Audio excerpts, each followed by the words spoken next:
We are putting the new 2024 Suzuki GSX-8R head-to-head with the Yamaha R7, comparing them side by side on various aspects to uncover whether the 8R has what it takes to be the Yamaha R7 killer.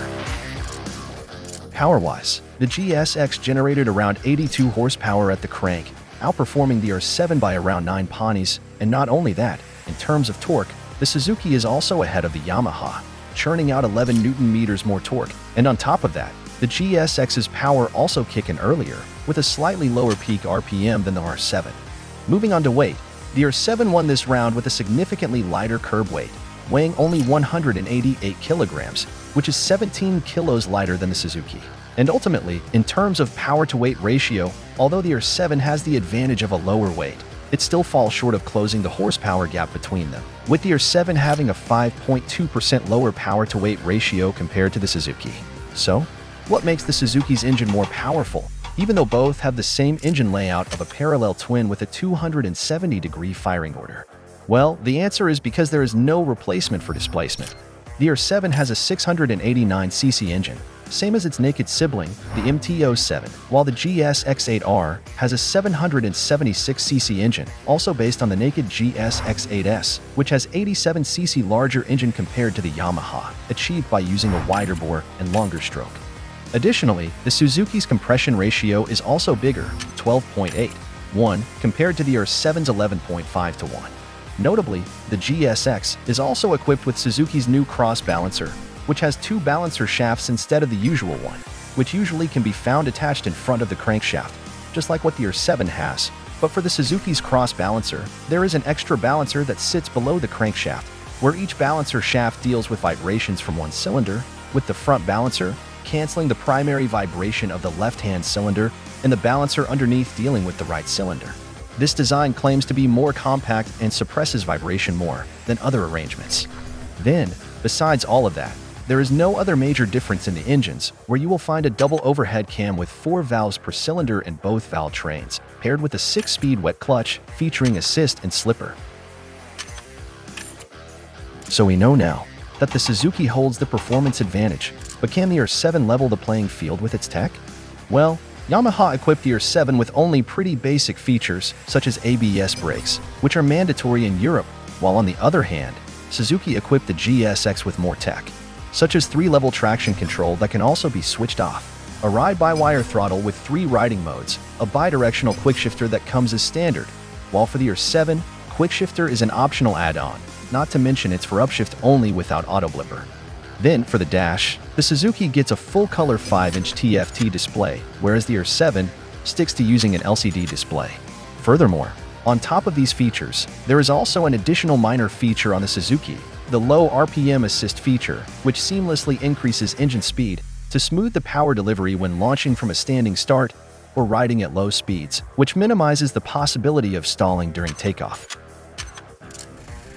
As for the frames, they utilize the same type of frame, a tubular trellis made from steel, and both also share the same frame as their naked version, the R7 utilizing the MT-07's frame and the GSX-8R using the GSX-8S frame.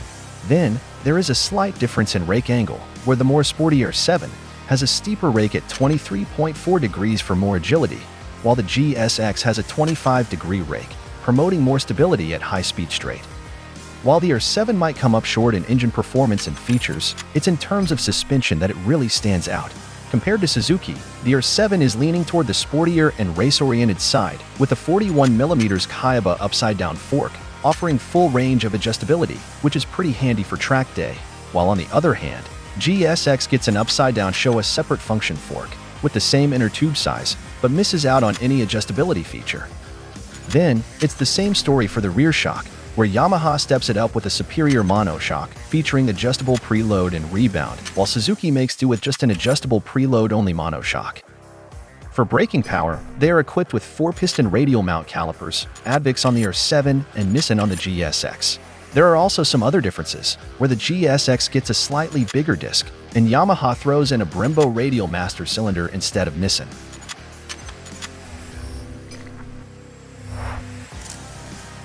The tire sizes on both bikes are identical, 120 on the front and 180 on the rear. And in terms of dimensions, the R7 is more compact, with a 70mm shorter wheelbase and a 60mm narrower width. Then as for seat heights, the ER7 stands a bit taller, precisely 25mm more than the GSX. The ER7 comes with a slightly smaller fuel tank, about a liter less than the Suzuki, and as for consumption, both bikes claim a similar figure of 4.2 liters per 100 kilometers, despite the Suzuki having a larger engine.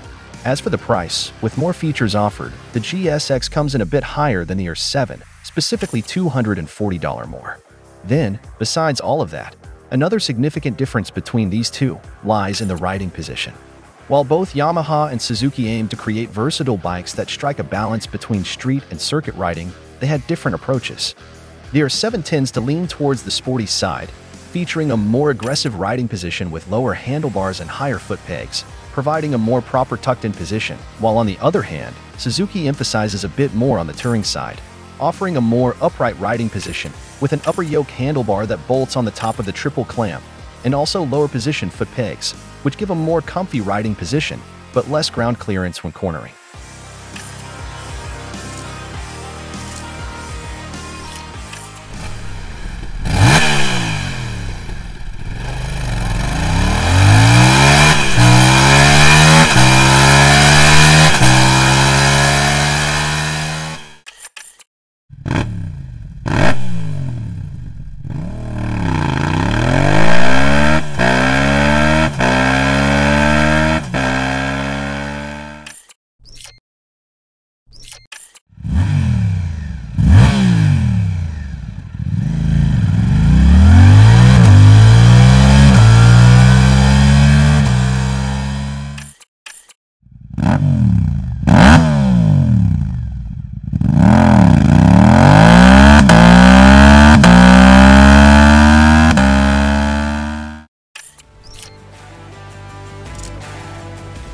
So, which bike should you pick?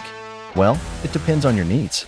If you're looking for a bike primarily for daily commutes and long rides, but still want it to be capable and decent for occasional track days, then the GSX would be a better choice.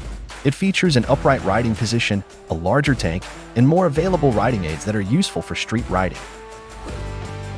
If you're after a more sportier ride, like a weekend bike for hitting the track that you might take out on the streets every now and then the ER7 could be a better pick.